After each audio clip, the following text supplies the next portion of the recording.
We do not have a microphone there, but you could see how the president turned and opened his arms up, pointing at the White House, probably talking about that being his last trip out as president of the United States. He was talking to the assembled press members, and as you can see, he's making this final walk to Marine One. He will get on many more helicopters in his lifetime, but he will never get on Marine One again, Will. This is it. We're watching the President of the United States leave the White House for the final time. He's going to get on, as you point out, Steve, Marine One and head over to Joint Air Force Base Andrews, where we're expecting there a ceremony to take place. And at that time, we should hear from the President of the United States for the last time as President of the United States before he makes his way to Florida. There he is, turning around, looking at the White House for the last time as president. And Melania has a very Audrey Hepburn look. It's not lost on me that she is wearing black. She just looks gorgeous, as always.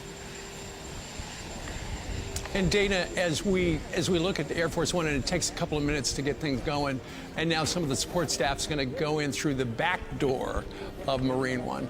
What's different about this particular transfer of power is that because the president is going to be en route to West Palm Beach, on board Air Force One, or rather on board currently Marine One, is a military aide with the nuclear football.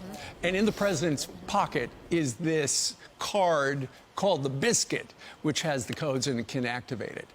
Because the president is flying to Palm Beach, they're actually going to activate at high noon a separate nuclear football.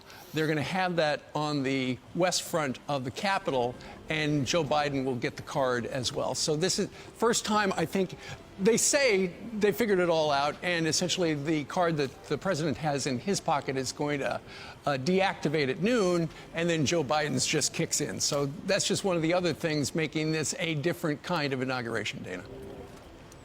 And you see the United States Marine there. He is boarding Marine One, pulling the door up behind him, sealing the door, and they will be off in just a moment. Yes, it is unusual, Steve, but the President of the United States is the president until a new one is sworn in. And it is important that America be protected and safe at all times. That includes, of course, with the current commander-in-chief. Bill, your thoughts? Yeah, a couple of things here. The Blair House is not immediately across from the White House, but it essentially is there on Pennsylvania Avenue. That's the residence for guests for the president to stay, and that's where Joe Biden stayed overnight last night. It's also where President Trump and the First Lady spent their first night prior to his swearing in the following day 4 years ago. The way the schedule is set up, he is expected to deliver his remarks at Joint Base Andrews, which isn't unusual. You've had this in the past where presidents speak to a few small group of their supporters on their way out off the tarmac and into a private life. But the way the schedule's set up, he's expected to land in Palm Beach at the same moment that Lady Gaga sings the national anthem here in the steps of the West Capitol. We'll see whether or not that timing syncs up throughout the day, but that's the schedule. Also, we are told that based on that, the timeline, Air Force One could be in the air around 8:55 Eastern Time, which is about 35-40 minutes from now. That's about the same time that we will see Joe and Jill Biden emerge from the Blair House and then drive about 6 blocks north to a Catholic Church Cathedral of St. Matthew for morning mass. This has been a tradition for a long time for the incoming president to spend time in church. Unfortunately, the church across Lafayette Park, Steve, you'd be quite amazed to see the condition of that park. That church in that night where the rioters set fire in the basement. The next day they cleared out the park and the president made a walk across the street. It's been heavily debated as to whether or not that was the right move or not. They will not go to St. John's Episcopal Church today. St. Matthew will be the destination. That's right up on Rhode Island. Let's take a look. Here he goes, leaving the White House on Marine One. Next stop, Joint Base Andrews.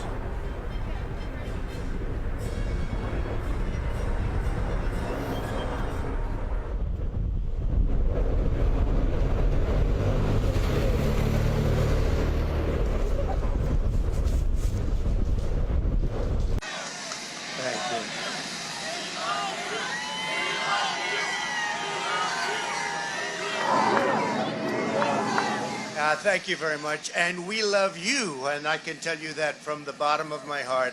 This has been an incredible 4 years. We've accomplished so much together. I want to thank all of my family and my friends and my staff and so many other people for being here. I want to thank you for your effort, your hard work. People have no idea how hard this family worked. They worked, and they worked for you. They could have had a much easier life, but they did a fantastic job. I just want to thank all of you, everyone. I want to thank Mark Meadows, who's here, someplace right there. I want to thank Mark. But it's been something very special. We've accomplished a lot. Our First Lady has been a woman of great grace and beauty and dignity. And I can only say this, we have worked hard. We've left it all, as the athletes would say, we've left it all in the field. We don't have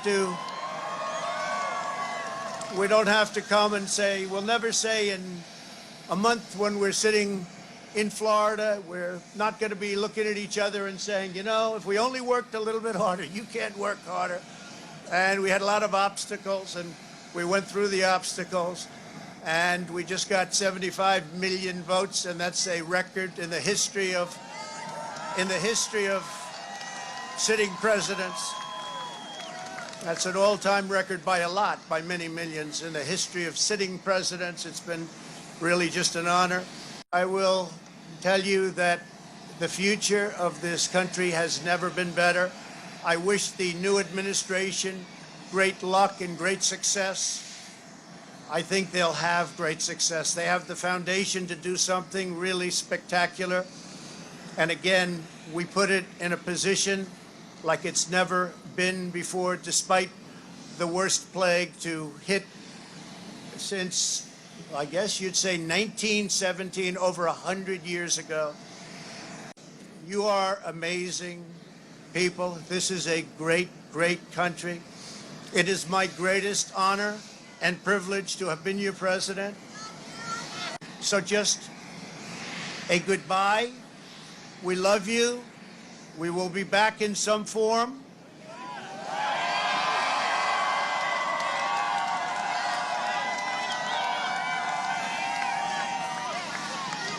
And again, I want to just, in leaving, I want to thank our Vice President, Mike Pence, and Karen.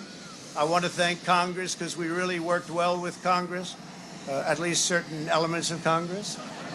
But we really did. We've gotten so much done that nobody thought would be possible. But I do want to thank Congress. And I want to thank all of the great people of Washington, D.C., all of the people that we worked with to put this miracle together.